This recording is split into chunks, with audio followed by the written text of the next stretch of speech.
Moving to a new town halfway through my sophomore year was a nightmare. I was invisible at my new high school in Ohio. I spent the first 2 weeks eating lunch in a bathroom stall, just to avoid sitting alone in the cafeteria. It was pathetic, but it was better than the pity stares.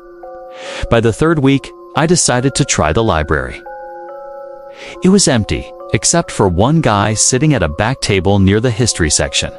He looked normal enough, maybe a bit tired. I sat a few tables away, not wanting to intrude. To my surprise, he walked over. He introduced himself as Eric. He was charismatic, funny, and didn't treat me like the weird new kid. We hit it off immediately. He mentioned he was part of a local urban exploration group and asked if I wanted to join them that Friday night. He said they were checking out an old, abandoned storm drain system near the river that everyone called the Echoes. I was desperate for friends, so I agreed without hesitation. He told me to meet him at the trailhead by the old paper mill at 10 p.m. Friday night came, and I was actually excited. I packed a flashlight and headed out. The paper mill was about a 15-minute walk from my house. When I got there, the parking lot was empty. I checked my phone. It's 10:05 p.m. I texted Eric, asking where everyone was. He replied almost instantly, "We're already down by the riverbank entrance. Just follow the path, you'll see our flashlights." I started walking down the overgrown trail. It was pitch black, and the sound of the rushing river made it hard to hear anything else. I walked for about 10 minutes, but I didn't see any flashlights. I stopped and texted Eric again. "I don't see you guys." 3 dots appeared. Then the message, "Look behind you." My heart dropped into my stomach. I spun around, shining my light back up the trail. Nothing, just trees and darkness. I laughed nervously, typing back, "Very funny." Then, from the darkness ahead of me, further down the trail, I heard a whistle. It wasn't a casual tune. It was a sharp, signaling whistle. I shined my light towards the sound. Standing about 50 yards away, half hidden behind a large oak tree, was a figure. It didn't look like a high school student. The person was tall, wearing dirty rags that looked like a ghillie suit. "Eric," called out, my voice trembling. The figure didn't move. My phone buzzed again. A text from Eric. "Run." That single word sent a jolt of adrenaline through me. But then I realized something terrifying. The screen brightness from my phone illuminated the trees around me. If Eric was texting me and he could see me, he had to be close. I looked at the figure near the tree again. It began to sprint toward me. It wasn't Eric. It was a grown man, moving with terrifying speed. I didn't think. I turned and ran back up the hill towards the main road. I could hear heavy boots slamming against the dirt behind me. The man wasn't shouting. It was completely silent, which made it infinitely worse. I scrambled up the embankment, slipping on wet leaves. I risked a glance back. The beam of a flashlight's flashlight was erratic, bouncing off the trees, getting closer. I burst out onto the pavement near the paper mill and didn't stop. I sprinted all the way to the nearest gas station, which was brightly lit. I ran inside, gasping for air, and locked myself in the single-use restroom. I called my dad to come pick me up. Here is the twist. The next Monday at school, I looked for Eric. I wanted answers. I went to the library, the cafeteria, the office. Nobody knew an Eric fitting his description. I finally described him to the librarian. She went pale. She told me that a student named Eric had attended the school, but he had died in a car accident 3 years ago. I thought she was messing with me until she showed me the old yearbook. It was him. The same face, the same smile. I went home feeling sick. I pulled out my phone to look at the text conversation to prove it to myself. The messages were gone. The number wasn't even in my call log. That night, I had trouble sleeping. My bedroom was on the 2nd floor. Around 2 a.m., I heard a tapping sound. Not on my door, but on my window. I froze under my covers. The tapping continued. Tap, tap, rhythmic and deliberate. I slowly pulled the covers down and looked at the window. There was no balcony. There was no tree close enough to climb. But pressed against the glass was a dirty, smudged handprint, and behind it, hovering in the dark, was a face. It wasn't the ghost of Eric. It was the man from the woods. He was smiling, his face pressed so hard against the glass that his nose was flattened. I screamed so loud my throat tore. My parents burst into the room within seconds. When my dad turned the lights on, the face was gone. We called the police.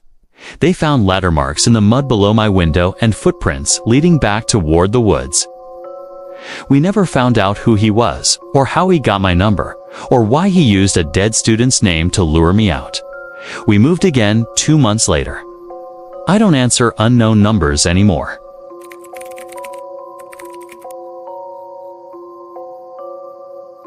It was my junior year, 2011. I was taking an advanced art class that required a lot of extra studio time. My teacher, Mr. Holloway, was a strict perfectionist who usually left promptly at 4 p.m. But he allowed senior students to stay late to work on their portfolios if the janitors were still in the building. It was a stormy Tuesday in November. The sun had gone down early, around 5 p.m. I was the only one left in the art wing, trying to finish a charcoal sketch. I had my headphones in, blasting music, completely zoned out. I didn't realize how late it had gotten until my playlist ended. I checked the time, 7:15 p.m. The janitors usually lock the main gates at 7:30. I started packing up my supplies frantically. The art room was large, filled with rows of easels and creepy plaster busts of Roman heads. With the lights dimmed, they looked like severed heads watching me. I grabbed my bag and headed for the door. It was locked.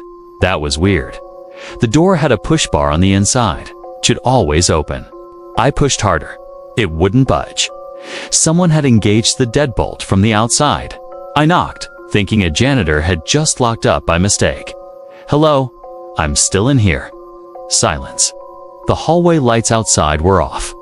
The only light came from the emergency exit sign down the corridor, casting a red glow through the small window in the door. Then, I saw a shadow move across that red light.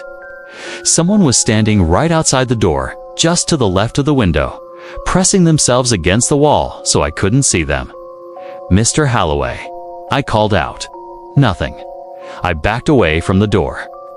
The art room had a back closet that connected to the ceramics room. I figured I could go through there and exit via the ceramics door. I walked quickly to the back of the room, navigating through the maze of easels. I opened the closet door and froze. The closet light was broken, but I could see the silhouette of a person standing in the middle of the small room, blocking the way to the ceramic studio. They were just standing there, facing me, completely still. I slammed the closet door shut and locked it. My heart was hammering against my ribs. Someone was in the closet. Someone had been watching me draw for God knows how long. I ran back to the main door and started pounding on it, screaming for help. Suddenly, the handle of the closet door behind me started to jiggle violently. Then the pounding started. Boom, boom, boom.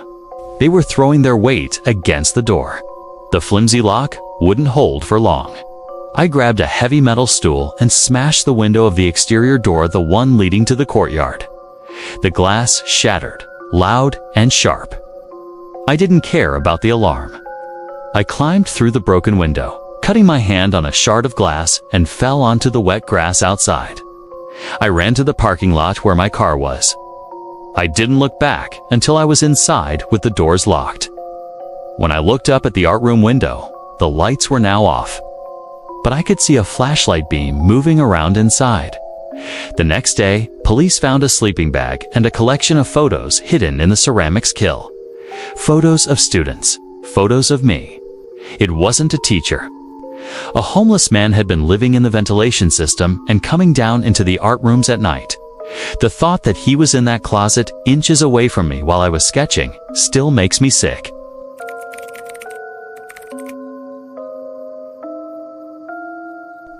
I did stage crew in high school because I didn't want to be on stage, but I wanted the credit.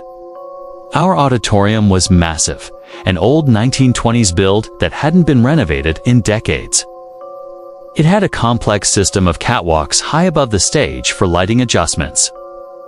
One afternoon, during rehearsal for the spring musical, the drama teacher, Mrs. Gable, realized a specific spotlight was misaligned. She asked me to go up to the grid, the highest catwalk, to fix it. I hated going up there. It was dusty, hot, and the walkway was just a metal grate. You could see all the way down to the stage, 40 feet below. I climbed the spiral staircase backstage and stepped onto the catwalk. The rehearsal was happening far below me. I could hear the muffled singing and the piano. I walked carefully towards the light fixture. It was dark up there, the only illumination coming from the stage lights pointing downward. I reached the light and started adjusting the clamp. That's when I heard it. The sound of heavy breathing. Not the exhausted breathing of someone who just climbed stairs, but a wet, raspy sound. "Hello?" I whispered, assuming it was another tech kid. Out to no answer. I looked down the long, dark tunnel of the catwalk. The shadows stretched out endlessly. I turned back to the light, trying to ignore the creeping fear. Then, the metal grate vibrated beneath my feet. Someone was walking towards me. I spun around with my wrench in hand. Standing about 10 feet away, blocked by a large velvet curtain that was pulled up into the rafters, was a pair of legs. Just legs. Wearing old dress shoes and dark slacks. The upper body was hidden behind the folds of the heavy fabric. "Hey, you can't be up here without a harness," I said, trying to sound authoritative. The figure stepped out from behind the curtain. It was a mannequin. A perfectly dressed male mannequin. My brain short-circuited. How did a mannequin get 40 feet up in the air? Who carried it up the spiral stairs? I laughed nervously. "Okay, very funny, guys." I turned back to the light to finish the job quickly. A few seconds later, I heard the rustle of fabric. Closer this time. I whipped my head around. The mannequin was closer. Much closer. It was now 5 feet away, and its head was tilted at an unnatural angle, looking directly at me. Its painted eyes seemed to gleam in the dim light. Panic set in. I abandoned the light fixture and started backing away towards the stairs. I couldn't take my eyes off it. I blinked, and in that split second of darkness, it moved again. It jerked forward with a mechanical, stiff motion. It wasn't a mannequin. It was a person in a mask and a suit, moving like a doll. I didn't wait to see it move again. I turned and sprinted across the grate. The metal clanged loudly under my feet. Behind me, the mannequin abandoned its act. I heard heavy, fast footsteps pounding after me. I practically slid down the spiral staircase, risking a broken neck. I burst onto the stage wing, pale and shaking. I grabbed Mrs. Gable and pointed up to the catwalks, screaming that someone was up there. She stopped the rehearsal. The security guard went up with a flashlight. He searched the entire grid. He found nothing. No mannequin, no person. But near the light I was fixing, he found a distinct set of muddy boot prints on the metal grate, and a small pile of candy wrappers. Someone had been living up there, watching rehearsals from the dark. I quit stage crew the next day.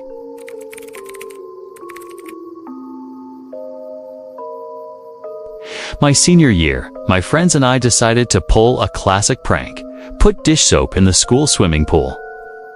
It was stupid, I know, but we were bored and reckless. The plan was simple. Enter through a side door that my friend Jake had propped open with a rock earlier that day during gym class. We arrived at 1 a.m. The school loomed like a fortress in the dark. We found the side door, and sure enough, the rock was there. We slipped inside. The air in the pool hallway was thick with the smell of chlorine and humidity. We crept into the main pool area. It was enormous. The water was perfectly still, reflecting the moonlight coming through the high skylights. It was eerily quiet, save for the low hum of the filtration system. "Let's do this fast," Jake whispered. We walked to the edge of the deep end. I was holding 2 bottles of industrial soap, was about to pour them in when I saw something in the water. At the bottom of the deep end, near the drain, was a dark shape. It looked like a pile of clothes. "Is that... a person?" I whispered, pointing. My friends squinted. "Probably just equipment," Jake said, but he sounded unsure. We watched the shape. It shifted. It wasn't drifting with the current. It moved against it. Slowly, the dark mass began to rise towards the surface. It wasn't swimming. It was floating up, limb by limb, like a puppet being pulled by strings. As it broke the surface, we realized it wasn't a student. It was something pale, hairless, and impossibly long. It pulled itself onto the pool deck on the opposite side, moving on all 4s like a spider. It didn't have eyes, just smooth skin where a face should be. We didn't scream, we didn't breathe. The thing turned its head, sensing us. Then it let out a sound I'll never forget, a high-pitched mimicry of a school bell. Ringing, ring ring. That broke the trance. We bolted. We ran so fast, I dropped the soap bottles. We scrambled out the side door and didn't stop until we were in Jake's car, speeding away. The next day at school, the pool was closed for maintenance. Rumors flew around that a pipe had burst. But when I walked past the pool doors during lunch, I heard it. Faintly, through the thick metal doors. That same high-pitched ringing sound. And the scratching of long fingernails against the other side of the door. Whatever it was, we didn't lock it out. We locked it in.